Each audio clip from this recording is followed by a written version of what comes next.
Welcome to Top 5. I'm your host, Ayaz Akhtar. Apple's big developer conference is over, and that mythical Apple TV and/or Apple TV streaming service remained a tech unicorn. However, Apple's had a crazy history since it was founded in 1976. Today, we're taking a look at the top 5 times Apple shook up the tech world. At number 5 is introducing the iMac. When the original iMac debuted in May 1998, it featured an eye-catching design. In a world of beige boxes, the iMac was this colorful computer that looked like it belonged in the Jetsons.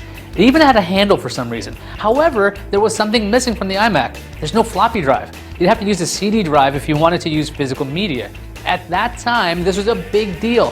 Floppy drives were a staple of computers back then. Apple also included some new ports on the side, something called USB, instead of Apple Desktop Bus or SCSI. The bold iMac was the first big thing consumers saw from Apple since Steve Jobs returned in 1997. At number 4 is the introduction of the Apple Store. Way back in 2001, Apple launched its first retail store. It was considered a risky move. What did Apple know about retail aside from dealing with third-party retailers? Not much. What about the idea that other retailers might not carry Apple products since the company would be directly competing with them? The Apple Store showed that Apple could succeed in retail by using a very different approach when it came to selling computers. If you went to an Apple Store, you'd see a clean place with lots of room to test out all the products. It was really easy to get your grubby little hands on Apple's pricey computers and gadgets without being bothered by the staff. That's not the way computer stores were back then. Even today, the Apple Store's influence is seen at other retailers. Take a look at a Microsoft store or a Samsung one. At number 3 is the introduction of the original Macintosh and its OS in 1984. If this is number 3, what on earth is above this? Let's talk about the original Macintosh. It was the first computer available to the masses with a graphical user interface that could be controlled by a mouse. Before the Mac, using a computer involved typing in commands at a prompt using a keyboard only. There was no metaphorical desktop or file folders. The Mac changed that. Before you write in, we know that Apple didn't invent the GUI but popularized it. Computers made their first major step into being adopted by everyday people, thanks to an easier interface. Number 2, reinventing the music business by introducing the iTunes Music Store in 2003. In a world of rampant music piracy, some computer company called Apple decided to offer a solution.